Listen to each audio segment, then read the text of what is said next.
El canal comunitario de Cogua, Cuapac Televisión, no se hace responsable por las declaraciones de quienes aparezcan en sus producciones audiovisuales ni tampoco se identifica con las mismas.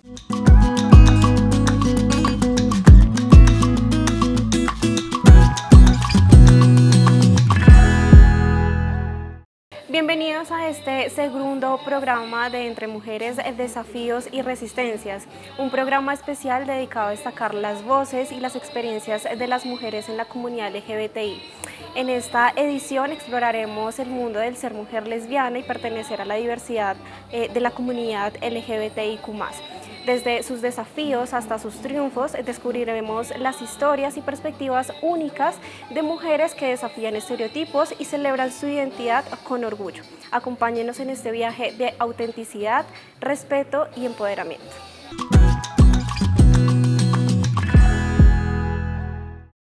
Bienvenidos una vez más a este segundo episodio de Entre Mujeres, Desafíos y Resistencias. A mi lado se encuentra Zaida Rodríguez, quien es realizadora audiovisual y también integrante de un colectivo en Zipaquirá que se llama Sin Etiquetas. Zaida, bienvenida a las cámaras de Cuapac. Por supuesto, es un placer para mí tenerte como invitada a este segundo programa, un programa que en principio pretende mostrar las vivencias, las historias y por supuesto también los desafíos y las resistencias que han tenido las mujeres en diversos espacios, ¿no? Porque como sabemos, pues hemos vivido en una sociedad pues muy compleja, una sociedad en donde hay un sistema heteronormativo y además muy patriarcal también, y me parece que resaltar esas historias de mujeres que han también resistido, por ejemplo, Daniela nos comentaba a partir de la colectividad, me parecía también un punto importante, y también tú lo has hecho siendo integrante también de un colectivo en Zipaquirá. Entonces, bueno, nada, primero presentemos a Zaida, quién es Zaida, y contémosle un poco a las personas que nos están viendo quién eres. Bueno, pues soy Zaida Rodríguez, vivo en Zipaquirá la mayoría de mi vida. Crecí acá desde un pueblo bastante, ¿cómo decirlo? Desde ahí ya se veía como una transgresión, como también de cómo estaba organizado el sistema, porque vengo de un barrio bastante, no sé si decir como criticado, que es el Bolívar 83. Entonces bien sabemos que la historia del Bolívar 83 desde su fundación ha sido marcada también por un tema social, político, económico. Entonces desde ahí puede decirse que aunque uno no sea consciente de eso, se interna como ese sentimiento de trabajar como en una comunidad, hay cosas hay desigualdades que no es correcto vivir, que desde un principio, no solo en este caso no como mujer, sino como persona habitante de ese sector, ya podrías cargar con un estigma. Entonces, ¿cómo se puede ver cómo se va abriendo ese estigma, no solo de dónde vienes, sino de tu género, luego, sí, de tu expresión identitaria, todo lo demás? Luego se va escalando a un nivel pues, municipal, luego, no sé, hasta nacional. Entonces, uno comienza a reconocer esas cosas y dice, espérate, hay cosas que tenemos que cambiar. Cómo participar, cómo ser activo en eso, ya depende de lo que uno pueda hacer.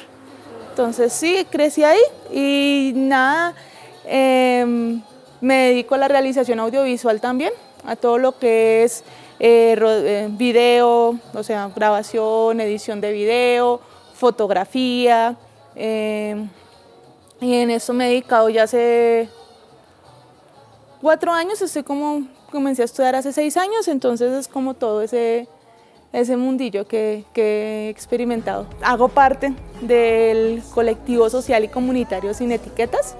Somos un colectivo particular, o sea, tanto en la palabra particular de que lo hacemos desde nuestros propios fondos, desde nuestro propio conocimiento, lo que podemos dar desde el talento humano, como particular en cómo actuamos, cómo llegamos como este actuar social, porque no está regido dentro de una misma, o sea, como esa base de líder, o sea, yo no lo veo como un liderazgo social, sino más como un actuar horizontal. No hay nadie en la cabeza de Sin Etiquetas, sino cada uno actúa frente a lo que puede aportar. Entonces, yo en Sin Etiquetas aporto más que nada como lo que son videos, fotografías, puedo aportar que en los videos que salen en redes sociales, más que nada como esa parte que yo sé que puedo apoyar para ellos. Pero también ellos me han ayudado a empoderarme de mi identidad, a apoderarme de lo que soy. Entonces, ahí vamos. Bueno, y precisamente siendo parte de este colectivo Sin Etiquetas, pues abordemos un poco el contenido pues justamente de este programa, que es hablar un poco pues de las diversidades de las personas que están dentro de estos géneros diversos. Y contémosle un poco, iniciemos contándole a las personas un poco precisamente de esta historia, ¿no? Cómo surge en Colombia y cuáles también han sido esos hitos importantes que son necesarios para entrar precisamente en contexto. Bueno, bien sabemos que en Colombia la lucha se dio a conocer, o sea, comenzó a ser más relevante hace más o menos más de 40 años, más o menos 40 años, que es pues liderado por un filósofo que era León Zuleta, junto a Manuel Valencia. Ellos dos comenzaron a hablar desde, o sea, como a ser referentes en la lucha LGBT, desde una parte como más sindicalista, o sea, también tomando como, tal vez es un pensamiento un poco occidentalista, eurocentrista, pero bien sabemos que la explosión LGBT inició por la revuelta de Stonewall, que fue pues iniciado por mujeres afrodescendientes, trans, migratorias que necesitaban y querían un lugar en Nueva York, en el Nueva York de los 60. Entonces, desde ahí inició esa lucha y comenzó a crecer en Europa, ya comenzó en México, luego fue guiándose más hacia el sur, Argentina, que es un estandarte en temas sociales, y en Colombia comenzó en ese tiempo, pero el tema de la diversidad no es que haya nacido en ese punto, eso es algo que venía desde hace mucho tiempo. Hay registros, no los tengo muy claros, pero hay registros de que ya se iniciaban luchas desde, por ejemplo, mujeres lesbianas en Medellín. Entonces ya salía desde, o sea, ya se viene desde hace mucho tiempo, solamente falta recopilar esos hitos más que nada en Colombia. ¿Por qué? Pues porque simplemente están centrados en las ciudades principales y se olvidan esas periferias, lo que son las luchas dentro de los municipios. En Colombia pasa algo bastante particular, como los acentos de cada región, que cada realidad difiere desde, digamos, de Bogotá a Zipaquirá. Son realidades totalmente diferentes a solo 20 kilómetros que están entre las dos ciudades. Y si hablamos de una realidad, digamos, entre Zipaquirá y Cogua o Zipaquirá y Cajicá, también cambian muchísimo. Entonces, a partir de eso, pues, colectivos como Sin Etiquetas aquí en Zipaquirá, o la Mesa Comunitaria LGBT en Cajicá, o el colectivo Prisma en Sopo, comenzaron a actuar en pro a esas necesidades que va teniendo el municipio.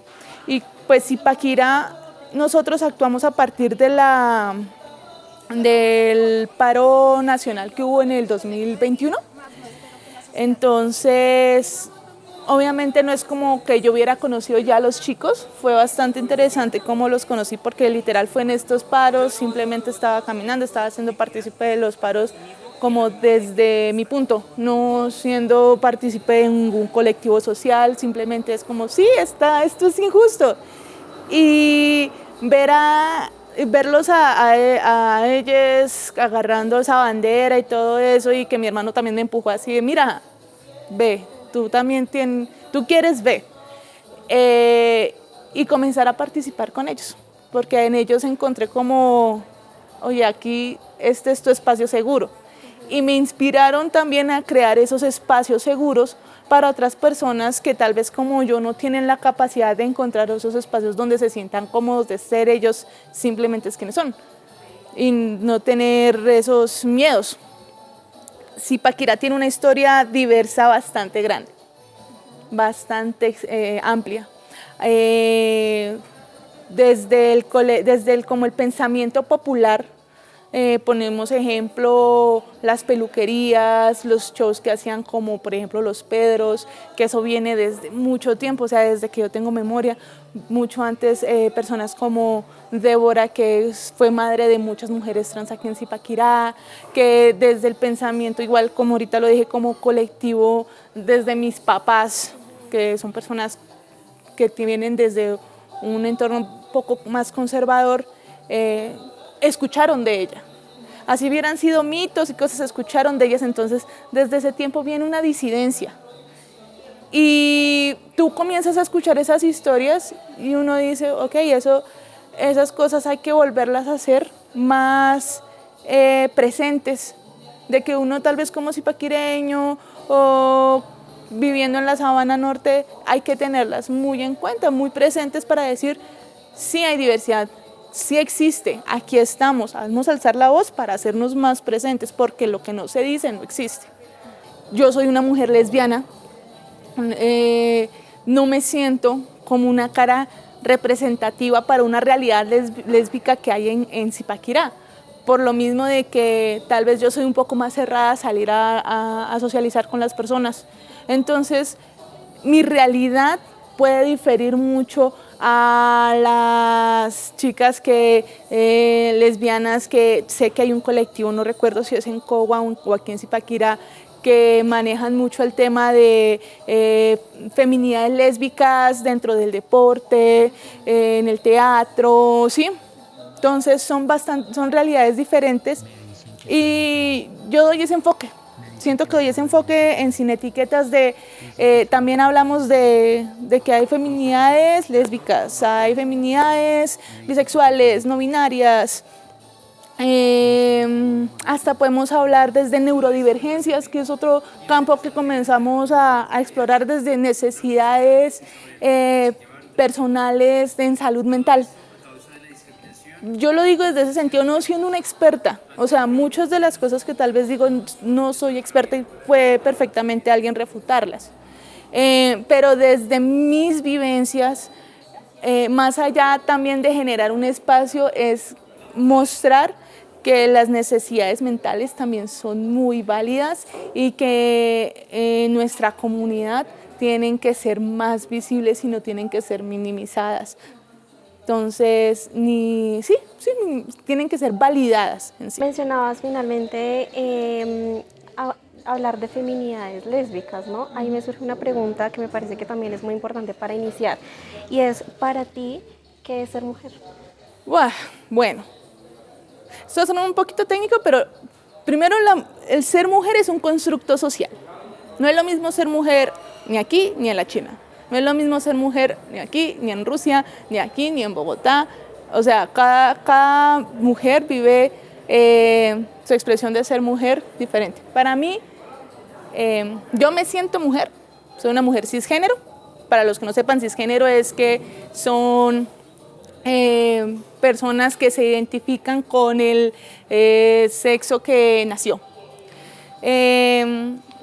Discúlpame, ahí yo creo que ahí es importante hacer una aclaración en 3 términos para iniciar. Sí. El término cisgénero, que ya lo mencionabas, el término identidad de género y la orientación. Y orientación sexual. Ok, entonces, la identidad de género es como yo me reconozco. Yo me reconozco como una mujer cisgénero. Esa es mi identidad. ¿Cuál es mi orientación sexual? Yo soy lesbiana, es decir, me siento atraída hacia las mujeres. Que ya hay muchas más letras, todo un espectro donde tú puedes hasta comenzar a buscar identificarte, porque pues a final de cuentas como seres humanos comenzamos a transicionar entre muchas cosas. Asimismo también en la identidad, la orientación y hasta la expresión de género, porque también existe la expresión de género. Una expresión de género sea masculina, sea femenina, sea una que sea ambivalente entre ambos. La expresión de género es cómo te muestras, ¿sí? Entonces, que mi expresión de género para mí pues son este tipo de cosas, de que si me siento identificada, entonces sí hay que tener muy en claro cada una, sí, cada concepto. El ser mujer para mí no es una realidad, para mí es abrazar como que me siento acorde a lo que soy. Me siento acorde, aunque pues tal vez tenga algunos complejos como cualquier persona, me siento bien con mi cuerpo, me siento bien con levantarme cada día no sé, a trabajar, el tener mis manos, mi cara, verme mi cabello, o sea, mi expresión del cabello largo, que perfectamente puede variar para otra persona. Es que ser mujer es muy difícil definirlo. Ser mujer es bastante difícil porque, pues digamos en mi parte, el desaprender de los roles, digamos yo no estoy de acuerdo que definan a una mujer con los roles que tiene que vivir, que él sea la casa o que sea eso, o sea, yo no veo que eso tenga que ser una mujer. Pero tampoco puedo dejar de lado para mí que mi versión de ser mujer es mi cuerpo, como me veo y como me siento y que me siento bien con él. Está bien. Puedo diferir del concepto de ser mujer, digamos, de mi abuela o de mi mamá, que mi mamá es más como, pero es que tienes que ser más mujercita, que las cremas, que cuidarse. No, porque un producto no define que es como soy mujer. ¿Sí? Y precisamente ahí entramos en la segunda pregunta que quería hacer, en la tercera, perdón, y es sobre el concepto de feminidad y masculinidad. Mi pregunta más específica es, ¿estás de acuerdo con esos conceptos? Digamos, entendiendo también toda la discusión que hay, por ejemplo, en los círculos feministas sobre el concepto de feminidad. Bueno, ¿cuál es el tema del concepto de feminidad? Igual es un constructo. O sea, hay algo bastante que voy a pelear a muerte, es ¿por qué no permitir que cualquier persona pueda vivir su feminidad? Los hombres pueden vivir su feminidad, las mujeres también. Los hombres pueden vivir su masculinidad y las mujeres también. Eso no tiene que ir ligado frente a los ideales que puedan llegar a hacer daño a otras personas.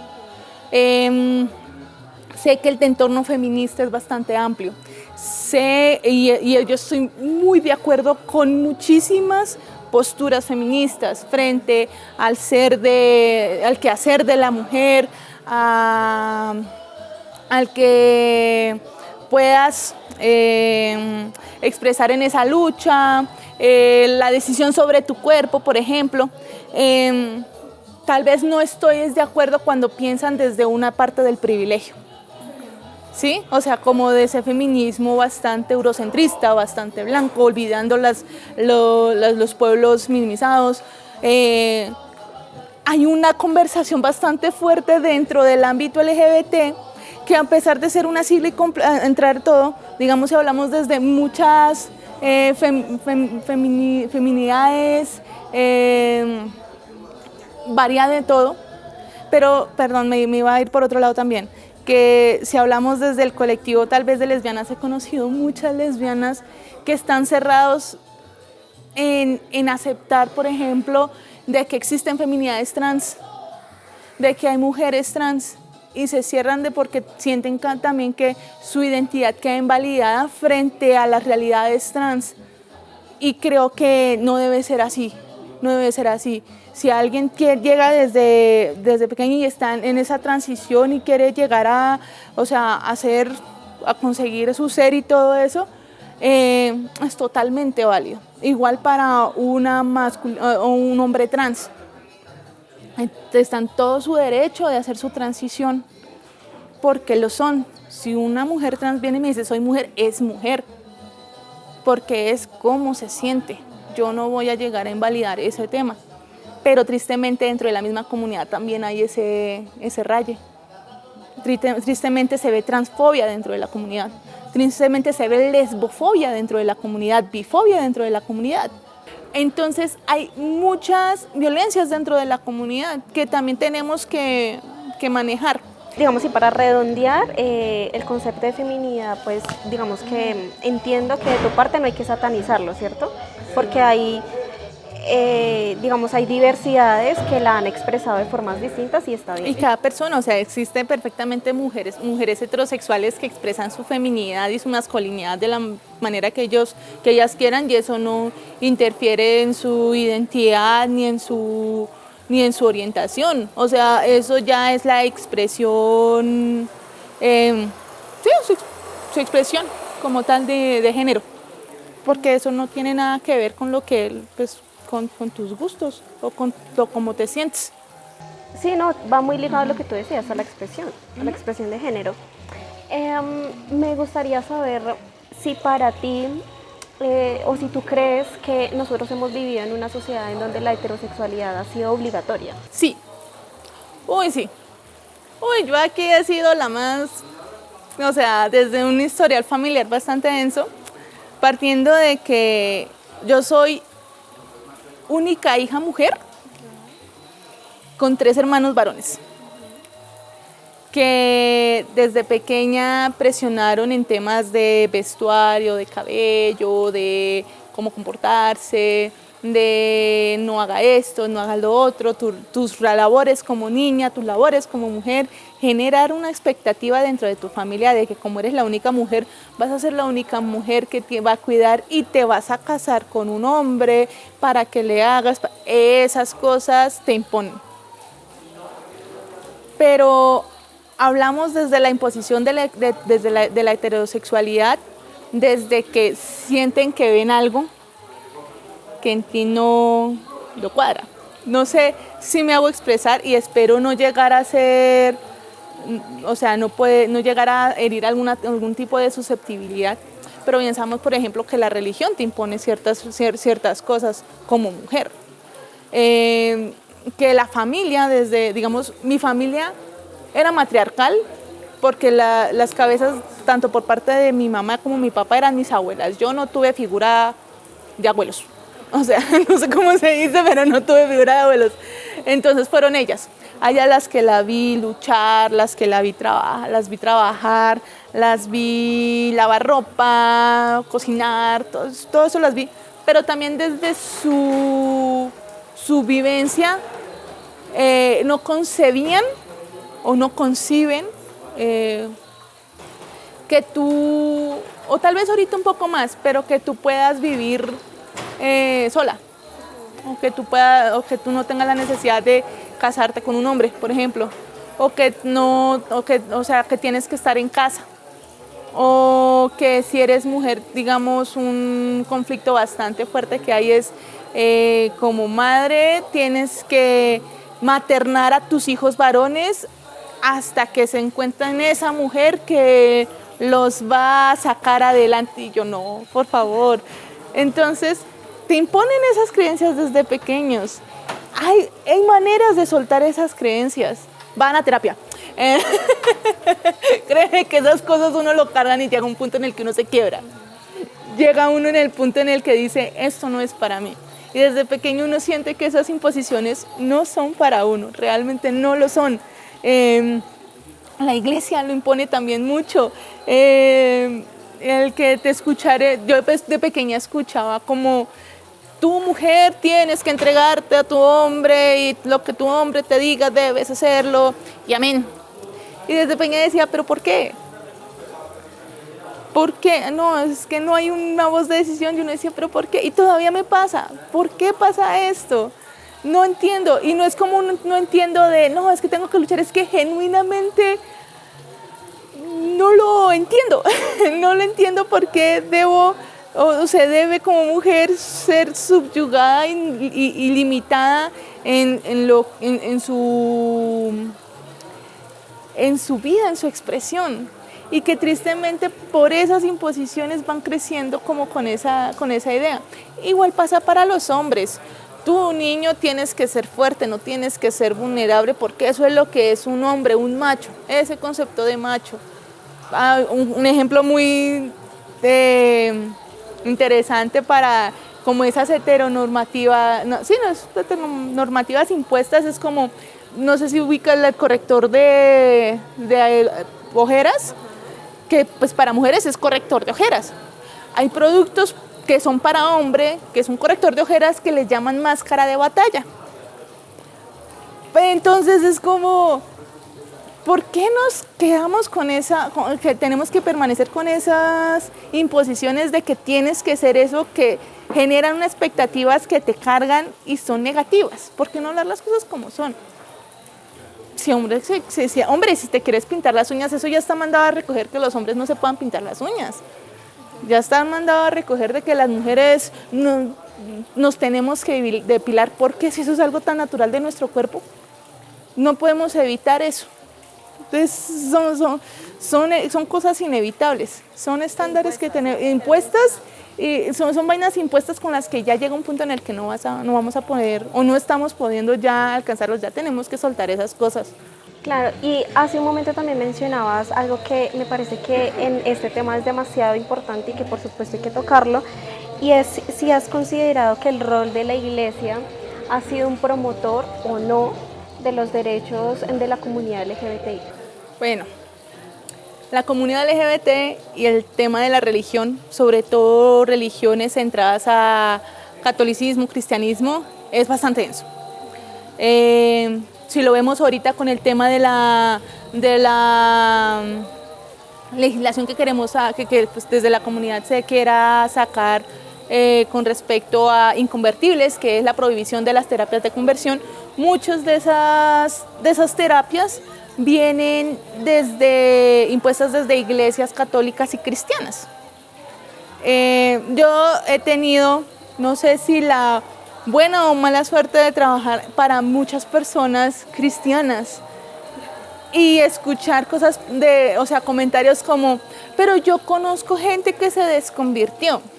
No, ella dejó de ser lesbiana, pero porque tú, deberías tomar ese camino, invalidar la identidad de uno e imponerte un pensamiento bíblico, cuando hasta en la misma Biblia hay muchos guiños con respecto a relaciones homosexuales. O sea, es como, por favor, paremos ese tema de imponer creencias. Paremos ese tema de que la religión tiene la respuesta para todo eso. Yo no viví un tema de tal vez conversión, pero sí viví un tema de recriminación con respecto a la religión desde mi identidad. Por parte familiar, por parte laboral también, en donde decían comentarios como, yo te quiero como eres, ya Dios sabrá qué era contigo. Y uno, pues a mí no me importa, o sea, ya en esas cosas yo llego como que ya no creo, no me siento ligada. Claro. ¿Cuáles han sido, desde tu posición como integrante de un colectivo como Sin Etiquetas, cuáles han sido los principales desafíos en estar precisamente, digamos, también en la promoción y en la divulgación, pues también de estas realidades? Bueno, el principal desafío acá es primero el pensamiento tan moral religioso que hay.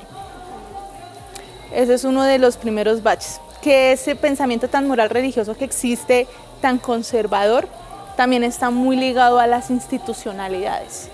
Y hemos vivido de primera mano cómo muchas institucionalidades gubernamentales nos han dado mucho la espalda, nos han cerrado espacios, nos han minimizado o simplemente dejan la comunidad de lado.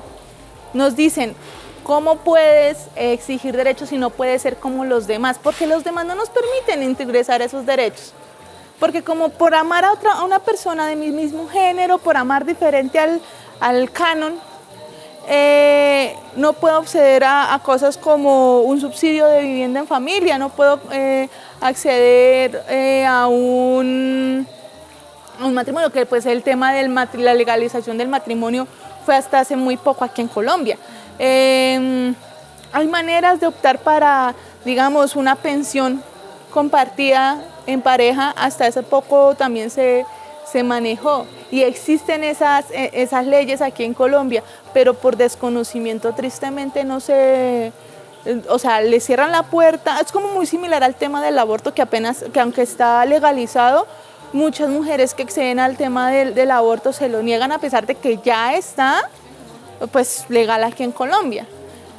Asimismo sucede con muchas cosas que tenemos para la comunidad LGBT, tristemente o por desinformación o porque no se les da la gana, no se cumplen. Podemos también hablar desde una parte política, la invisibilidad que hay de la comunidad LGBT dentro de los planes de gobierno. No, o sea, es como nos nombran por formalidad, pero no para profundizar en cosas. No es por echar vainazo, si es por echar vainazo. Por ejemplo, en Zipaquirá no hay un tema de caracterización y no se conoce como la comunidad tan grande, diversa que hay acá, por parte de entes institucionales. No hay como una clara referencia. Simplemente se basa, no sé si esto lo pueda decir, se censura, pero pues esa es una expresión que usamos mucho, solamente creen que las maricas del pueblo están en los establecimientos de peluquería.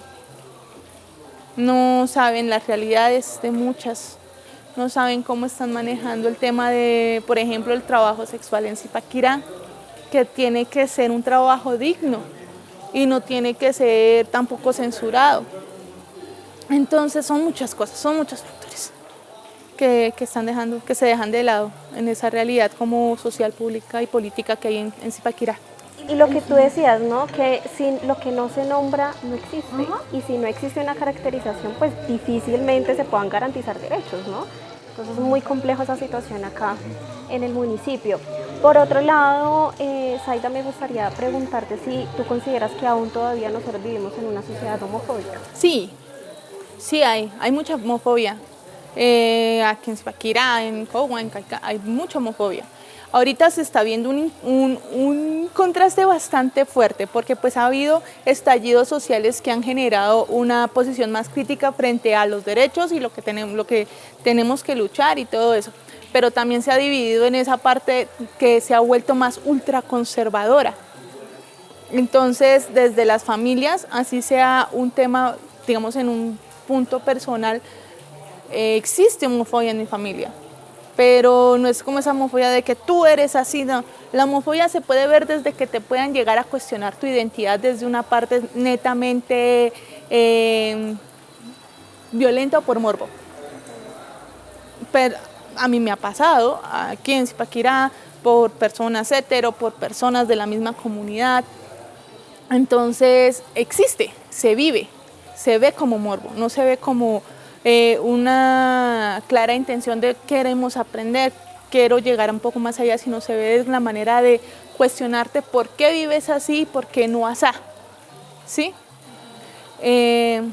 También retomando un poco algo que habías hablado, como que si la heterosexualidad se impone, hay algo muy interesante que pasa en lo que he visto como en las dinámicas lésbicas, que también se impone un modelo heteronormativo dentro de las relaciones, por ejemplo, ¿sí? Entonces está esta dinámica de la que domina y la que no domina, la que tiene el poder adquisitivo y la que no, la que está la una dominando a la otra y se vuelven relaciones bastante densas, que de esa misma fetichización, no sé si lo dije bien, que ha ido frente, digamos, a la comunidad lésbica desde la pornografía, que tristemente desde hace años se ha vivido eso.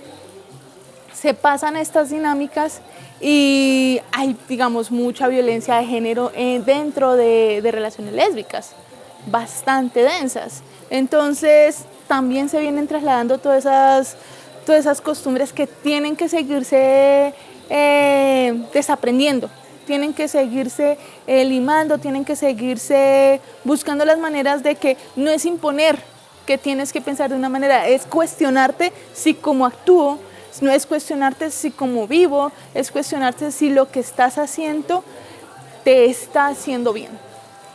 Y una solución que puedes considerar de pronto viable para minimizar un poco, digamos, el tema de las violencias hacia esta comunidad, ¿lo crees a partir de políticas públicas, de políticas públicas o de un conjunto de entre políticas públicas, el sistema, por ejemplo, judicial también y el sistema cultural, ¿no?, en el que vivimos? Es una transversalidad todo.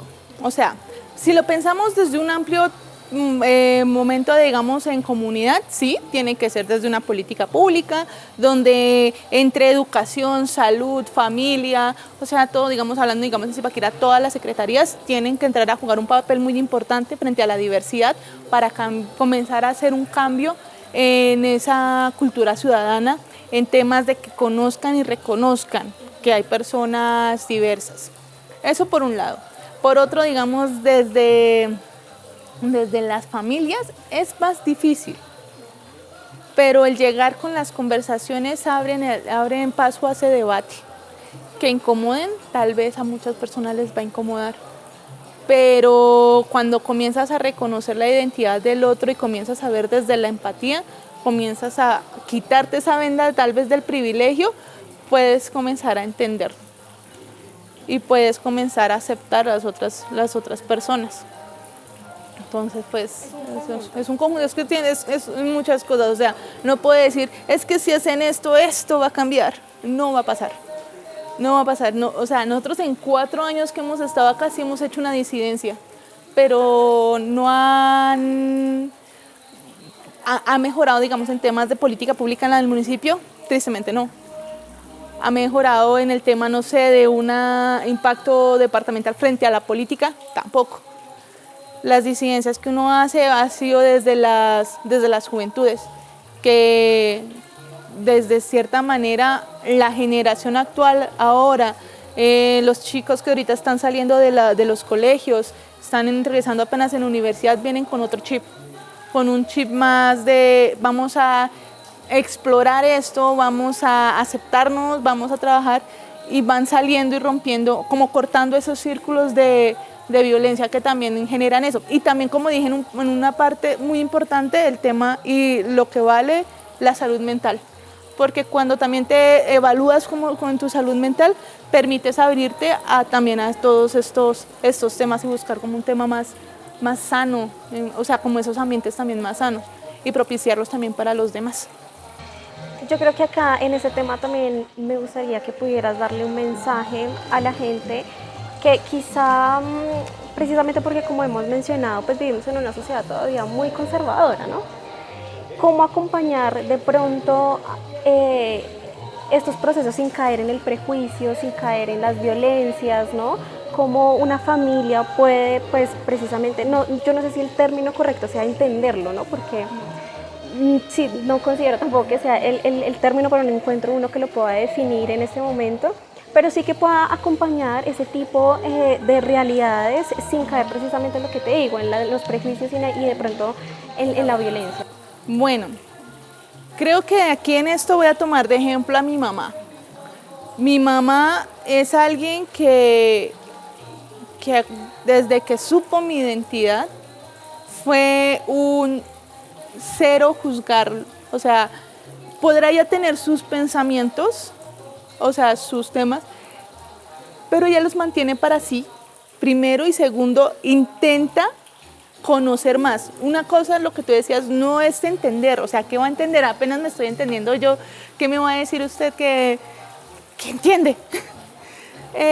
Pero es conocer ese entorno, digamos, si tienes una persona diversa en tu familia, es intentar acercarme desde el tema del conocimiento, del para qué puedo tener, o sea, conocer esto, pues porque le vas a dar como un tema de confianza a esa persona. Conocer sobre diversidad, no desde una parte muy técnica, o sea, el tener empatía frente a las realidades te permite intentar conocer más. Entonces, ver no desde un sesgo conservador, no desde un sesgo religioso, ver realmente ¿por qué se viven estas realidades? Claro, y entender que no es que no es una anomalía, ¿no? No, es algo natural, o sea, la diversidad sexual y todo eso ha existido desde el inicio de la humanidad, desde siempre ha existido, perdón. Pero sí, o sea, si es en tema familiar es simplemente darse la oportunidad de conocer. Hay mucho material audiovisual donde se puede sacar, no pensarlo desde un morbo, desde el tema de la cosificación, sacarnos esa mentalidad de que si eres una lesbiana te tienes que comportar de esta manera.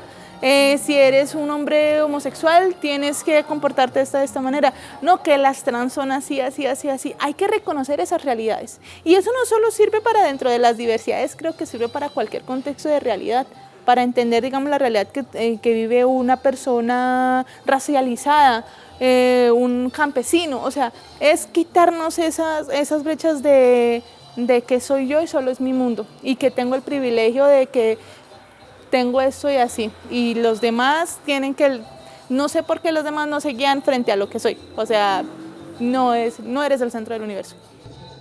Finalmente, Zaida, me gustaría terminar conociendo cuáles han sido tus resistencias como una mujer que hace parte de esta diversidad y siendo una mujer lesbiana. Bueno, mis resistencias, pues creo que todo, primero inicia desde la casa. Ser un agente de diferencia en hogar implica mucho. Dirán, no, pero en la casa cualquiera, hágale. Intente ser un rompedor o sea, alguien que rompe esos esquemas o esa conversación de salirse de esos esquemas desde la familia. Eso es duro. En el municipio, con Sin Etiquetas, como dije en un principio, pues la marcha del Pride. La marcha del Pride es algo bastante significativo para nosotros, que es un momento en el que se han vivido cosas bastante interesantes en las 3 versiones que hemos hecho. Este año se viene la 4ª, los invitamos a todos. El 22 de junio a las 2 de la tarde en la estación del tren iniciamos la marcha.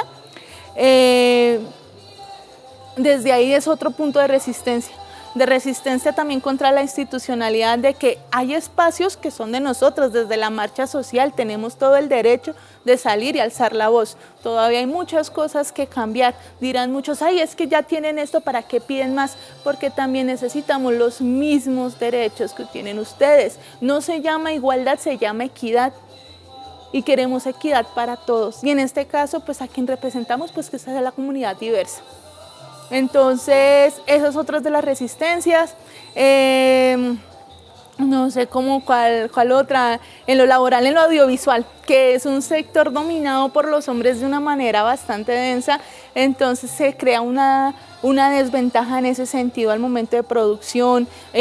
Digamos, he recibido comentarios a momentos de entrevistas de trabajo pero si vas a poder cargar una cámara, un trípode, es que yo prefiero trabajar con hombres porque ellos sí.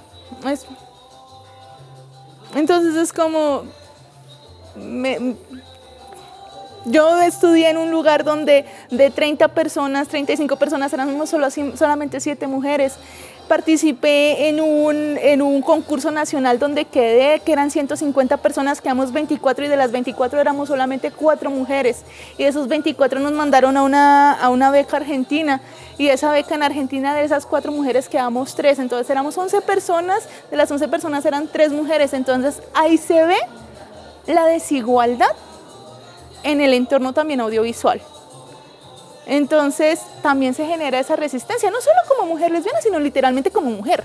Bueno, Zaida, agradecerte. Yo creo que este tema es demasiado amplio y podríamos quedarnos seguramente acá muchísimo tiempo más. Nada, agradecerte también por el tiempo, por el espacio y sobre todo por poner un tema que me parece a mí que es supremamente importante en absolutamente todos los contextos y es, digamos, si de alguna forma mostrar este tipo de realidades que no son aisladas, que no es que se dan en un conjunto muy pequeño, es que es una realidad que vivimos en todo lado y tiene que ser visibles y sus derechos también tienen que ser completamente garantizados y tiene que ser una vida también libre de cualquier tipo de violencia. Entonces, nada, agradecerte un montón, Zaida, por brindarnos este espacio. No, a ustedes por invitar, pues invitarme no creí, digamos, como estar en una posición así de hablar desde esto. Muchas veces no, como notarán, no tengo como muy organizado un discurso frente a algo. Disculparán si tal vez se me fueron ideas y cosas, pero agradecida por eso.